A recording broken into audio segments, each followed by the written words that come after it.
তুমি কি ভাবছো আমি কষ্ট পাচ্ছি? এই যে তুমি ফোন করো না, মেসেজ করো না, তুমি কি ভাবছো আমি তোমার জন্য অপেক্ষা করে বসে থাকি? একদমই না। এই যে তুমি প্রতিদিন সকালে অনলাইনে থাকো, কি ভাবছো আমি লক্ষ্য করি? একদমই না। এই তো ফেসবুক খুলে দেখলাম তুমি 5 মিনিট আগে অনলাইনে ছিলে। কি ভাবছো এটা দেখে আমি কষ্ট পাচ্ছি? আমার বুকের ভেতরটা দুমড়ে মুচড়ে উঠল। একদমই না। এতে বরং ভালোই হলো, আমি নিশ্চিত হলাম তুমি আমাকে ভুলে গেছো।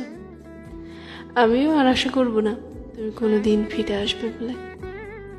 না, আমাদের বিচ্ছেদ হয়নি, যোগাযোগ বন্ধ হয়ে গেছে মাত্র।